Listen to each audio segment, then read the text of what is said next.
All right, today we're going to talk about a topic that I think is quite interesting for us here at ChatRank. We call it the 1 hour per week marketing, but others are calling it different things. The idea being that if you're going to have content that's being written to help, you know, guide your brand into these answers and to help you like really rank well and do well in AI search, you need really quality, highly authoritative, good content to support your narrative and your messaging. There's a lot of other pillars to this too. We'll get into these in further episodes. But like having owned branded content on your website is super important. Now, if you have AI just generate and write that content, it's just not going to work. Like we know this to be true, and so it's like idea of fully agentic. Oh, just claim like train an agent to like write content for you and post 30 blogs a day on your website. Like it just doesn't work. We know it. We see it. If it works for a minute, it's going to be picked up and flagged. But just Joe, I'll kick it to you for a second. Like, can you talk more about like what it is that really matters when you're writing and producing content to these LLMs, and then what kind of lead that into like why do we do this thing called 1 hour per week marketing at ChatRank? Yeah, and you mentioned this, but it sometimes works for a bit. Like it can be exciting. It's a rush, and then yeah, it's giving a kid too much candy. It's very awesome for 10 minutes, and then you're on the floor. Sometimes literally 10 minutes, maybe like a week, but like that's it. Yeah, That's all you're getting. yeah. So so I think it's, yeah, and that I say that because it's like it's exciting and folks see that their brand is going, their visibility is going up and they're getting more traffic, blah, blah, blah, and then it's like this cliff and it's like kind of terrifying and can really be painful and detrimental to your brand, to your business. So like the why how that's different from a lot of these other tools, and talking specifically about ChatRank, how that's different than how we approach it. But other folks are doing similar approaches where they're really focusing on building high quality brand content. So like, what is that? Why? How does that differ from what the AI tools can do? And so it's less so like the key difference is an AI tool, right? Can write content. It can research your brand. It can come up with some ideas. There's two big parts. One is sometimes these AI tools will produce content that's sort of odd or off the rails from what your brand direction is. But the one that's sort of more relevant and really important here is, an AI tool. It's what it produces is highly informed by what it's able to see, and so there's obviously like all the training data and everything it's gotten from being trained on internet's information. But then also like, if you're using any of the modern tools like Claude or any of these tools, or as well as a lot of the content writing tools, they'll go out and they'll do research for you and find information online. But this is all information that's already online. It's available. So effectively what they're doing is they're taking information that's already on the internet and they're repackaging it and putting it back on the internet in a different form. And so that's fundamentally what a lot of these like blog post creation tools are doing, is you're giving them a little bit of guidance on like where we're going, what we want, and then they just go off and do the rest.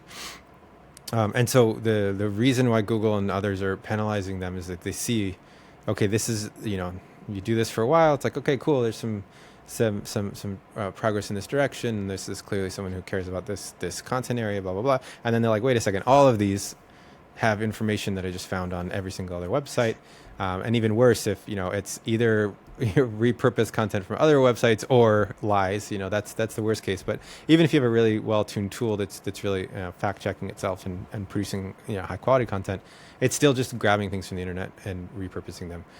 So what you want to do is you want to mix in sort of things or things you have, like what's special, what's the sort of special information that you as a company, as a team have that these tools are not able to find publicly on the internet. So our approach to this is like we take like a content research approach, right? We come up with a content brief and we try to figure out like what are the pieces of information that a company could provide or team could provide that would really fill this article out, make a really high quality piece of content, but are things that so it's quotes from your team or stats from your data set or from your customer base or whatever that is, testimonials.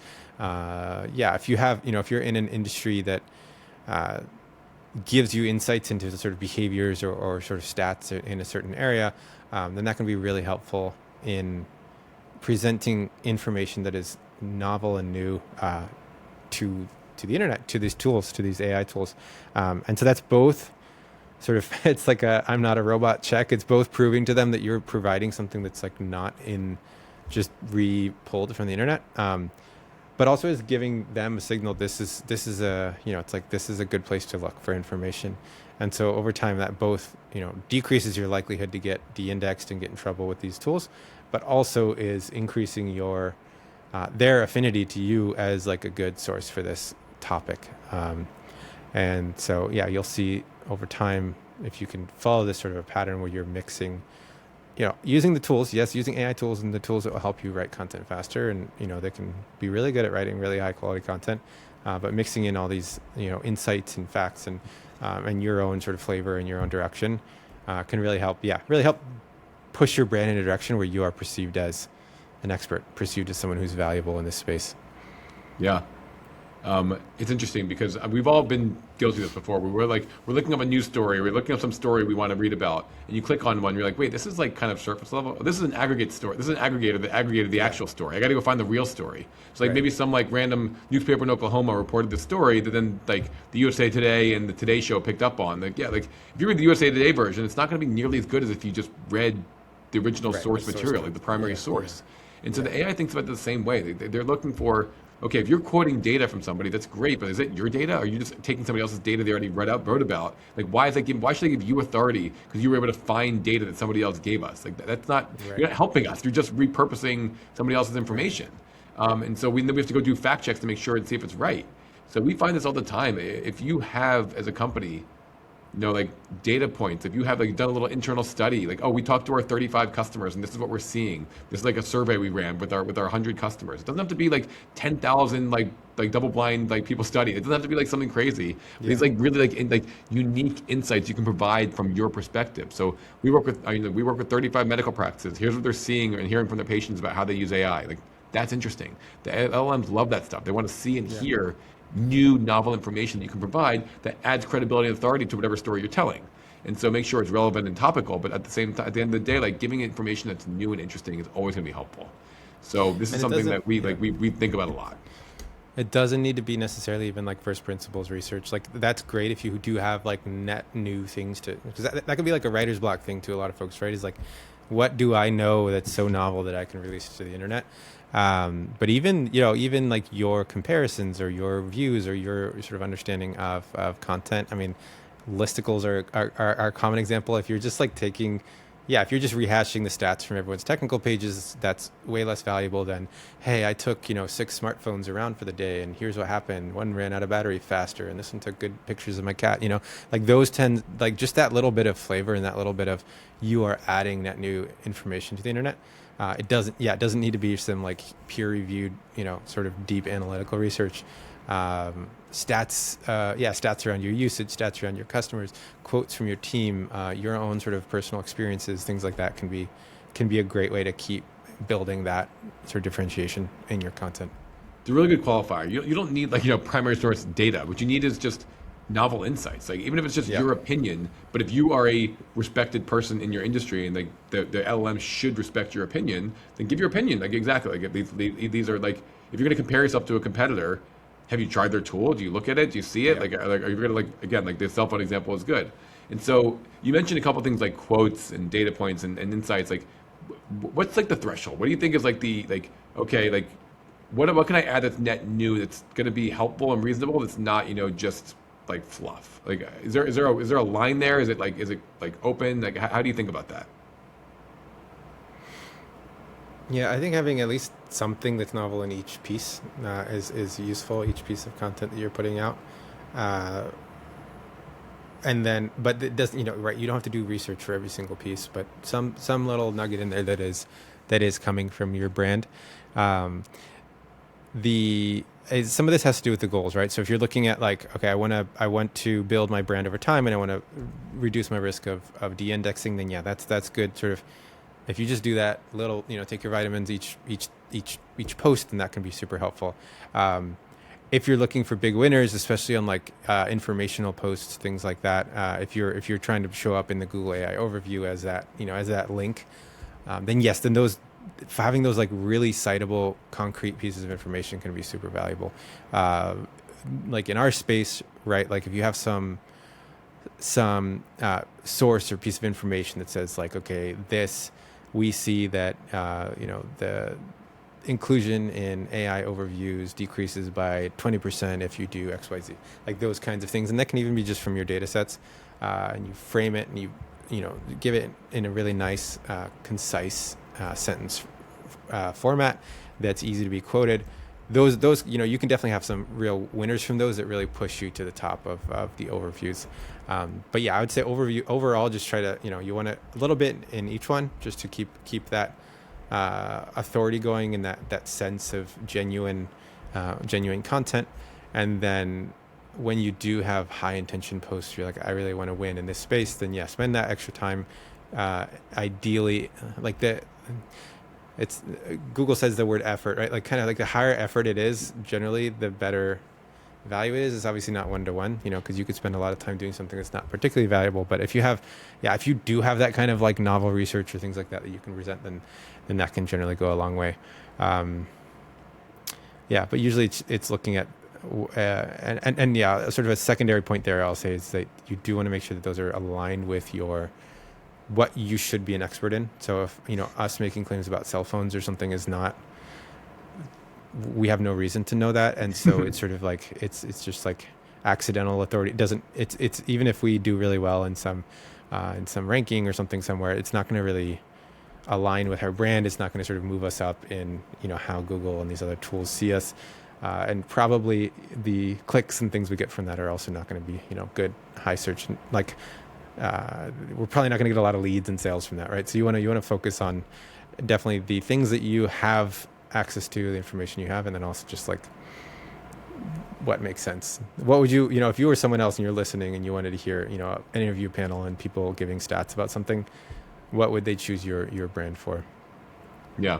That's really good. It's like if you have novel insights, but they have nothing to do with your topical authority, then like what is the point? Like it's like we always joke about Nike writing a great blog post about making ice cream. It's like nobody cares. Like it's not going to work. It's not going to like help you like sell more sneakers. Right. And so I totally get that. Now we at ChatRank do it via like a human in the loop. So we make our content writers when they're producing content go in there and actually fill in those insights. We actually don't let you just create the content without having this just part of it, because we know we want our customers to succeed. And our playbook requires you to fill in these unique insights. If not, like your content's not going to work, and we're going to like look bad. So like we force it on our customers. Now, if you are not using ChatRank or just like, you know, they're using other things, like how can you best? What are some like more tactical, practical things you can do as you're like, thinking through this, like writing content, whether you're using an AI content writer, if you're writing everything from scratch? Like I don't really know. Like what are some like you know, practical ways we can do this? One, and then after that, I'm curious because I have some thoughts about, you know, the fully agentic versions of these, because I think in theory they could be great. Most of them are not, and I'd love to just kind of riff on that to close it out. Yeah, and I will say ours is, and this ties into what you can do, but ours is I'd say a bit of a hybrid, because we do also take, you can, you know, sort of ingest company information, documents, things like that into our system, and then we will try to find that information as well from those sorts of documents, things like that, and we ultimately do still heavily rely on human in the loop, especially, you know, you oftentimes want new information, so just going back to archives is not necessarily the best. So yeah, one way you can do this is just sort of a content research plan. So you start outlining your documents and your sort of what your posts are, what you're trying to work on, and finding sort of what piece of information could either give it sort of a personal angle, or what information could give it some sort of structural grounding around, you know, factual information, things like that. And so if you're using like one of these, ChatGPT or Claude, maybe start like first draft with a general purpose quote from the internet or stat from the internet or something like that, and then try to find ways that you can sort of splice it and replace those with your own. Is like one way you can do that, sort of a quick and easy way. It's like a Mad Libs approach, right? You sort of have an existing document that AI has written for you, and then you kind of go in and you sort of replace some of those quotes with your own quotes, your own opinions, things like that. So that's a one way to kind of very quickly and cheaply sort of get that done. And then you can also sort of create more and more rigor by sort of adding more process. And a lot of content teams have you know, they'll create the title, create the sort of key claims of the document, create the outline, figure out what sort of grounding evidence and information you need in order to justify those claims. So you can definitely do it in much more structured ways. But I think that's like a decent, you know, cheat way to do it pretty quick is just get that end draft document and like try to sort of move it around to sort of have that those components coming from your angle that would be harder to get otherwise. Yeah, and you actually led into the last thing I wanted to talk about, which is the called a fully agentic version of this. We've seen quite a lot of tools out there that are just claiming to we learn about your company and then you just don't think about it. We just post to your blog automatically. We update old blog posts. We fix everything. It's fully automated. You don't think about it. You don't touch it. We just charge a credit card every month and it just happens. Now, there is a world where that could work. I'm not saying that the mechanism for doing that is wrong, but I feel, and I've seen it a lot, that is not the way that most companies can actually be successful right now, because in order for that to work, you need a significant amount of high quality, topical, relevant, recent information being fed to this system all the time, this agent all the time, to actually go complete that content and fill it in for you and do that work for you. Otherwise, it's just, again, if it's just learning from what's out there, there's not adding anything novel or net new, and then eventually, maybe your initial things that was reading your documents and your information and knew everything about you and your internal information. So maybe it was originally good, but if that isn't updated, then it's not going to continue to be novel and interesting over time. And so I guess caution against these tools that they claim to be so easy, you don't have to do anything. And again, you might get a really fun, nice bump at the beginning because it actually is, it's not doing anything wrong. It's thinking about and finding novel information from your unique insights and providing it. But if you don't keep feeding that new information, it's going to start to write a new blog post about something it doesn't have information on. And it's going to go, well, if I don't have any information to run on it, I don't want to bother you because, I'm an agent. I'm just I don't talk to the human. It's going to just start writing content that isn't going to work. So how do you think about this? And any tips or advice for people that are kind of looking at these kinds of tools?